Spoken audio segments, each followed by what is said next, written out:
이재명 대 윤석열, 이재명 대 이낙연 구도가 지속되면서 잊힐 뻔했던 인물이 있죠. 바로 지난 대선 득표율 2위 홍준표 의원입니다. 언론이나 다른 사람들의 눈치를 보지 않는 직설화법.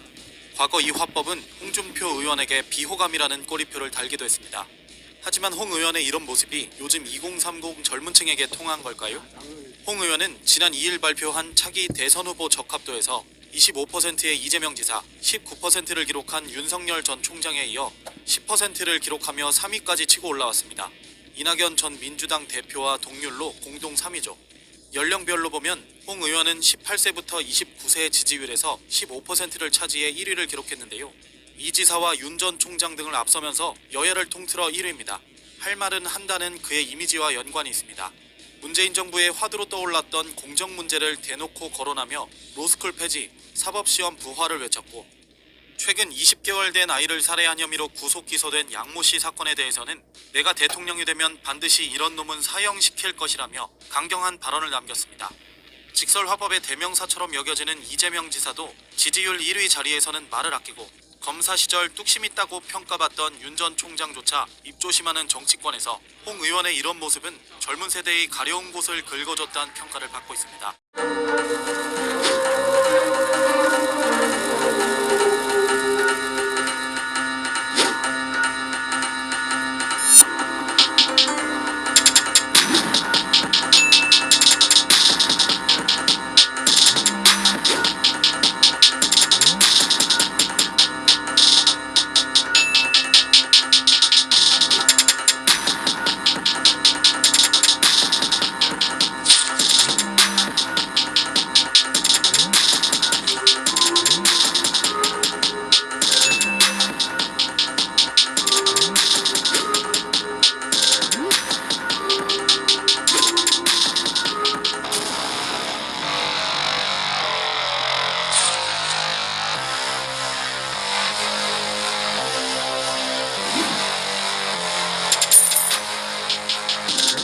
안녕하십니까, 라온입니다. 여러분들은 한때 이대남들이 홍준표에게 열광하였던 것을 기억하실 겁니다. 2021년 발표된 대통령 대선주자 선호도에서 홍준표는 10%의 지지율을 기록하며 공동 3위에 오르게 됩니다. 평소에 정치 꼰대라는 이미지의 영감이었으며 같은 당 의원에게도 막말로 아군과 적군의 구분을 두지 않았던 홍준표의 부상은 누구도 예측하지 못한 일이었죠.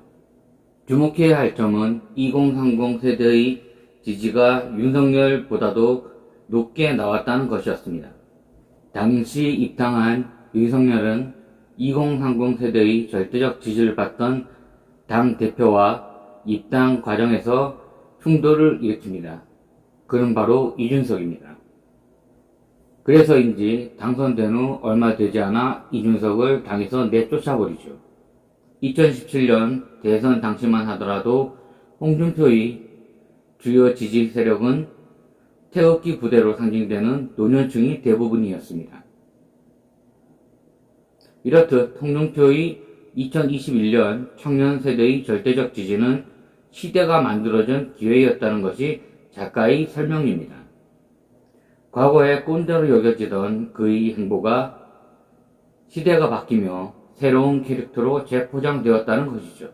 2017년 8월 육군 11 기계화 보병사단 방문 시 피자 150판을 돌리겠다는 관계자의 말에 째째하다며 전당대회 후 남은 3천만 원을 다 뿌리고 가자. 사법고시 존치로 양화대교 고공농성 중이던 고시생을 설득한 장면은 유튜브로 확산되었으며 그의 이미지는 새롭게 바뀌는 계기를 맞이하게 됩니다. 주목할 점은 한국 정치사에서 홍준표만큼 유튜브에 최적화된 인물은 없다는 것입니다. 홍카콜라라는 별명처럼 톡 쏘는 재치 있는 화법과 간결한 의사표현, 근엄한 외모와는 거리가 먼 외형 등, 즉 친근한 꼰대의 이미지가 유튜브 세상에서 홍준표의 이미지 메이킹의 모습이었던 것이죠. 그러나 청년층의 지지를 얻을 만큼 원조 지지 세력이었던 노년층의 지지를 잃기도 합니다. 박근혜 탄핵 이후 유일한 보수 대권 주자로 급부상한 홍준표의 지지 세력이던 노년층이 불과 4년 만에 등을 돌렸다는 건 어떻게 설명할 수 없는 부분이라고 작가는 이야기합니다.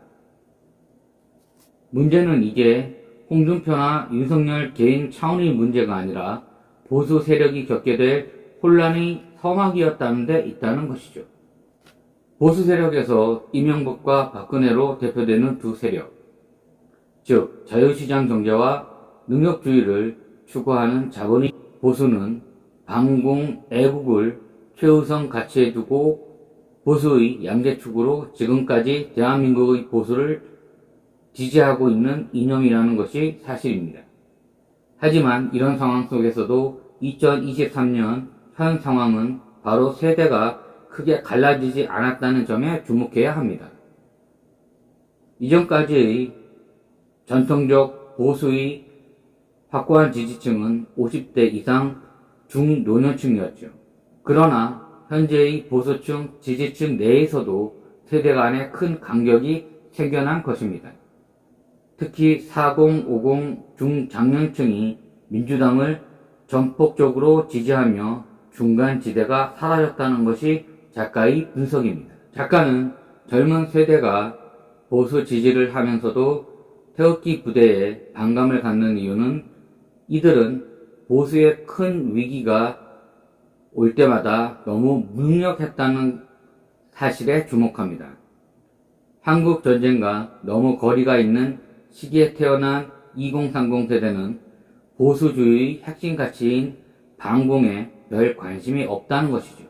그냥 느닷없이 로켓이나 쏘아 제키는 불량 국가 정도로 인식하는 것이 전부인 셈이죠.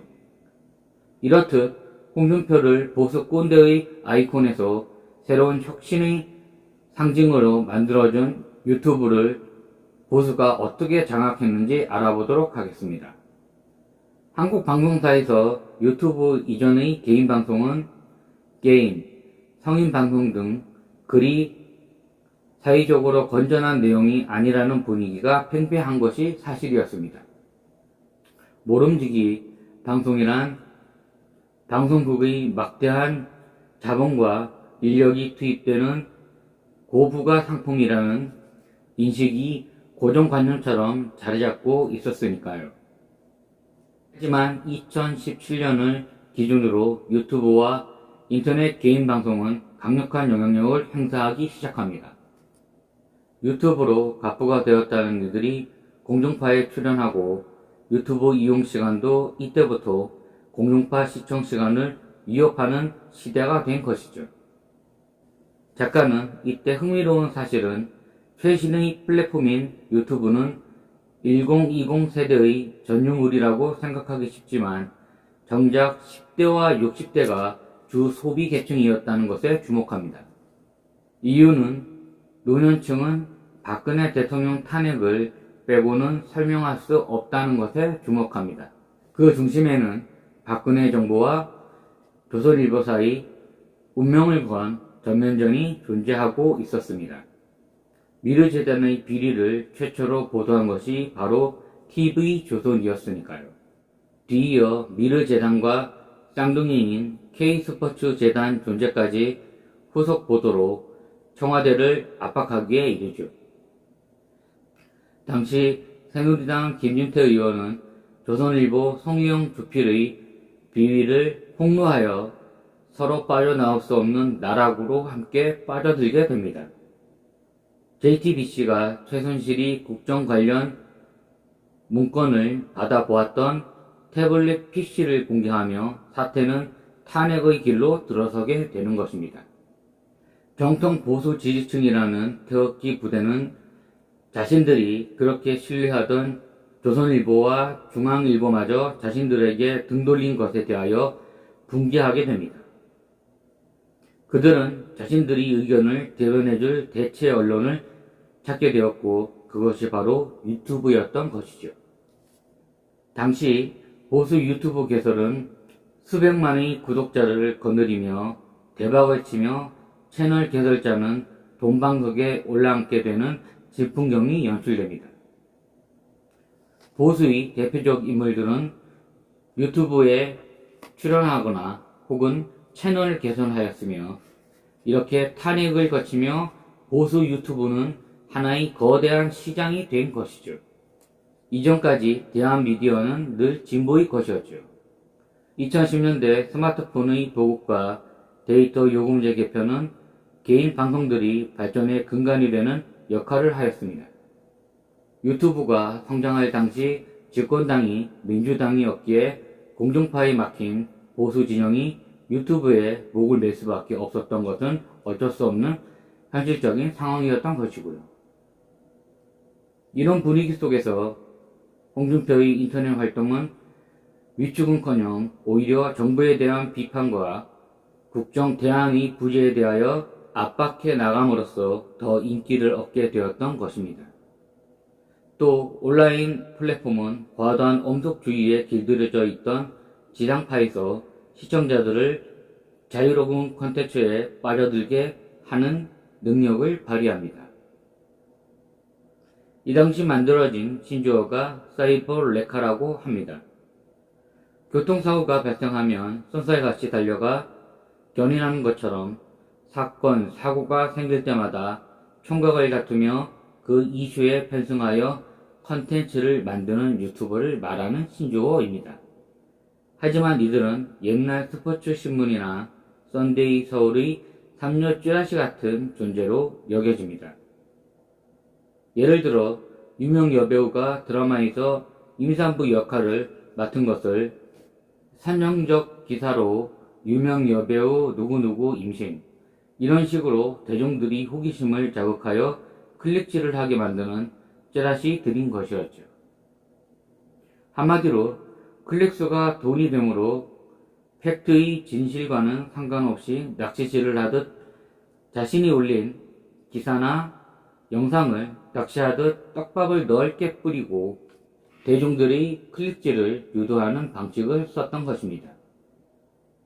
사회적 이슈가 없을 시 대형 유튜버의 발언까지도 악성 컨텐츠로 만들어 올린다니 말 다한 것이죠.